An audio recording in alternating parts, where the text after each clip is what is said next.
আসসালামু আলাইকুম। পরিবেশ, পরিস্থিতি, প্রয়োজন মানুষকে পরিবর্তন হতে বাধ্য করে। হ্যাঁ, আমি আমার ব্যক্তিগত অভিজ্ঞতা থেকে এই কথা বললাম। আমি যখন গ্রামে বসবাস করতাম, তখন আমি গ্রাম থেকেই এসএসসি পাশ করি। সেখান থেকে যখন আমি শহরমুখী হলাম, শহরে ভর্তি হলাম, শহরের ক্যান্টনমেন্ট পাবলিক স্কুল অ্যান্ড কলেজে ভর্তি হলাম, তখন আমি সেখানে দেখতে পেলাম যে আমার থেকেও অনেক আপডেট ছেলে বা আপডেট স্টুডেন্ট তারা হচ্ছে সেখানে অবস্থান করতেছে। কীরকম বলতে পারেন, তারা আমার থেকে অনেক নলেজেবল, অনেক ইনফরমেটিভ এবং অনেক স্মার্ট ছিল। টেকনোলজিক্যাল দিক দিয়ে, কথা বলার দিক দিয়ে, মানুষের সঙ্গে কথা বলার ডিল দিয়ে, ডিবেটের দিক দিয়ে এবং এক্সট্রা কারিকুলাম অ্যাক্টিভিটিসের দিক দিয়ে। তখন আমি বুঝতে পারলাম যে না, আমি ভুল ছিলাম। আমার অনেক আগেই এই জায়গাটা পরিবর্তন করার দরকার ছিল, অন্ততপক্ষে আমার নিজের ডেভেলপমেন্টের জায়গা থেকে, ডেভেলপমেন্টের জন্য। সুতরাং আমি বলতে চাইব, যারা এখন এসএসসির গণ্ডি পেরিয়ে এইচএসসিতে পদার্পণ করতে চাচ্ছেন বা নতুন পরিবেশে আসতে চাচ্ছেন কলেজ লাইফে, তাদেরকে আমি একটা কথাই বলবো, আপনারা পরিবেশের সাথে অভ্যস্ত হওয়ার জন্যই চলে আসুন। পরিবেশ পরিস্থিতি প্রয়োজনের তাগিদেই আপনারা আপনাদের জায়গাটাকে পরিবর্তন করুন। আপনি যখন নতুন পরিবেশে আসবেন, নতুন মানুষের সঙ্গে মিশবেন এবং তাদের সঙ্গে চলাফেরা করবেন, তখন আপনি দেখতে পারবেন যে আপনার থেকে তাদের মাঝে কী গুণাবলীগুলো আছে, তারা কিভাবে নিজের স্কিল বা পড়াশোনা রিলেটেড যে জ্ঞানগুলো আছে কিভাবে তারা ডেভেলপ করতেছে এবং আপনি তাদের থেকে কতটুকু পিছিয়ে আছেন, এগুলো আপনি রিয়েলাইজ করতে পারবেন, এগুলো আপনি বিশ্লেষণ করতে পারবেন এবং আপনি চাইবেন, আপনার ভিতর থেকেই তখন একটা প্রতিজ্ঞা চলে আসবে, না, আমাকেও পরিবর্তন করা দরকার, আমার নিজের জন্য হলেও আমাকে পরিবর্তন করা দরকার। আমি যদি এই পরিবর্তনটা নিয়ে আসতে না পারি, তাহলে আমি ভবিষ্যতে ভালো কিছু করতে পারবো না। আর এটা তখনই আসবে যখন আপনি পরিবেশ পরিস্থিতি এবং প্রয়োজনটাকে পরিবর্তন করে আপনি আপনার কমফোর্ট জোন থেকে বেরিয়ে এসে একটা ভালো অবস্থানে, ভালো জায়গায় অবস্থান করবেন। সুতরাং আমি বলতে চাইব যে আপনি যদি একজন বিজনেসম্যানের সাথে চলাফেরা করেন, আপনার মেন্টালিটি একটা বিজনেসম্যানের মতোই গ্রো করবে।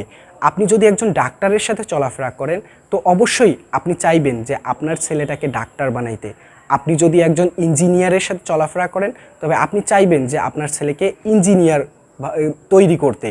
সুতরাং আপনি যদি ভালো স্টুডেন্ট হতে চান, যদি আপনি ভালো স্টুডেন্টের সাথে ভালো পরিবেশে চলাফেরা করেন, তাহলে আপনারও ইচ্ছে করবে যে হ্যাঁ, আমি একজন ভালো ছাত্র হতে চাই এবং ভালো ছাত্র হয়ে আমি নিজেকে আমার ভালো জায়গায় দেখতে চাই এই 2 বছর পর। কারণ এটা স্বল্প সময়ে আপনাকে অনেক কিছু জ্ঞান অর্জন করতে হবে, অনেক ইনফরমেশন অর্জন করতে হবে, অনেক নলেজ অর্জন করতে হবে। এই নলেজের উপর ভিত্তি করে আপনি আপনার পরবর্তী জীবনটাকে সুন্দর করতে পারবেন। আপনি যদি এখানে নলেজেবল, জ্ঞানী ব্যক্তি হতে পারেন, তাহলে দেখা যাবে যে আপনি এই গণ্ডি পেরিয়ে ভালো বিশ্ববিদ্যালয়ে যাচ্ছেন, ভালো মেডিকেলে যাচ্ছেন, সেখানে গিয়ে আপনার জানার পরিধিটা আরও বাড়াচ্ছেন। এইটা একমাত্র হচ্ছে যে আপনি পরিবেশ পরিস্থিতি প্রয়োজনের তাগিদেই পরিবর্তন। হ্যাঁ, নিজের প্রয়োজন, নিজের চাহিদার জন্য পরিবর্তন হন, অন্যের জন্য না। কারণ কেউ দিন শেষে কারো পাশে থাকে না, একমাত্র আল্লাহ তাআলাই পাশে থাকে।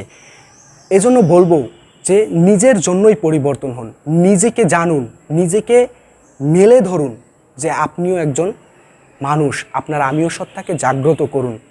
এজন্য বলবো, পরিবেশ পরিস্থিতি মানুষকে পরিবর্তন হতে বাধ্য করে, বাধ্য করে, বাধ্য করে। তবে সুতরাং আমরা যেহেতু ছাত্র, আমাদেরকে পড়াশোনার নলেজ অর্জন করতে হবে। এখানে হিউজ পরিমাণ পড়াশোনা করতে হবে। আপনাকে গণিত চর্চা করতে হবে জব পাওয়ার জন্য, ইংলিশ চর্চা করতে হবে, বাংলা চর্চা করতে হবে, বিজ্ঞানের যে সাবজেক্টগুলো আছে কেমিস্ট্রি, ফিজিক্স, বায়োলজি, স্ট্যাটিস্টিক্স, এগুলো বিষয়ে পারদর্শী হতে হবে। আর আপনি যখন এগুলো বিষয়ে প্রপার পারদর্শী হবেন, তাহলে দেখা যাবে যে আপনি এগুলোর বাস্তব ইমপ্লিমেন্টেশন আপনার পরীক্ষার মাধ্যমে করতে পারতেছেন এবং এগুলো ইমপ্লিমেন্টেশন করার মাধ্যমে আপনি আপনার লক্ষ্যে, আপনার গন্তব্যে পৌঁছে যেতে পারতেছেন। সুতরাং বলবো যে প্রয়োজনের তাগিদে আপনি পরিবর্তন হন এবং পরিবেশ খুব বেশি এখানে প্রেফার করে, পরিবেশ এখানে খুব বেশি প্রভাব ফেলে। পরিবেশের কারণেই আমরা পরিবর্তন হই। আমি আগেই বলেছি যে আমরা যাদের সাথে চলাফেরা করব আমাদের গতিবিধিও তাদের মতোই হবে। আমি যদি এখানে একজন ভালো ছাত্রের সঙ্গে মিশি তাহলে হচ্ছে দেখা যাবে ভালো ছাত্রের মধ্যে কি কি গুণ আছে এবং সে কিভাবে নিজেকে ডেভেলপ করতেছে, কিভাবে নিজের পড়াশোনার জায়গার স্কিলগুলো ডেভেলপ করতেছে, এগুলো যখন আমরা দেখব, ভালো মানুষের সঙ্গে মিশবো, তখন সেই জিনিসগুলো অটোমেটিক্যালি আমরা নিজে চেষ্টা করব যে ডেভেলপ করার জন্য। যদি আমাদের ভালো মেন্টালিটি থাকে, আমি নিজেকে পরিবর্তন করব। হ্যাঁ, এজন্যই বলি পরিবেশ পরিস্থিতি প্রয়োজন মানুষকে পরিবর্তন হতে বাধ্য করে। সুতরাং আমরা সব সময় চেষ্টা করব নিজেকে পরিবর্তন করার, এই যুগের সাথে তাল মিলিয়ে চলার, এই যুগের মতো নিজেকে ডাইনামিকভাবে পরিবর্তন করব। পৃথিবীটা হচ্ছে গতিশীল। সো যদি আপনি নিজেকে পরিবর্তন না করেন, পরিমার্জিত না করেন, তাহলে পরবর্তী প্রজন্মে টিকে থাকতে পারবেন না। এবং আল্লাহ তাআলা বলেছেন, হে আদম সন্তান, আমি তোমাকে একমাত্র আমার ইবাদতের জন্য সৃষ্টি করেছি, সুতরাং তোমার দায়িত্ব তুমি ইবাদত করো। এ কথা কেন বললাম? আমরা যদি আল্লাহ তাআলাকে রাজি খুশি করে আল্লাহ তাআলার সাথে থেকে আল্লাহ তাআলাকে সাথে রেখে পথ চলতে পারি, 5 ওয়াক্ত নামাজ পড়ে, তাহলে সব কিছু সম্ভব। হ্যাঁ, এজন্য বলেছেন আল্লাহ তাআলাই বলেছেন, দুনিয়াও তোমার আখেরাতও তোমার। আমাদেরকেই আমাদের পরিবেশ পরিস্থিতি প্রয়োজন বুঝেই আমাদেরকে পরিবর্তন হবে। এর জন্য যদি নিজের কমফোর্ট জোন থেকে বেরিয়ে সুদূর চীন দেশেও যেতে হয়, তাহলে আমরা সেখানেই যাব। সবাই ভালো থাকবেন, আমার জন্য দোয়া রাখবেন। আসসালামু আলাইকুম।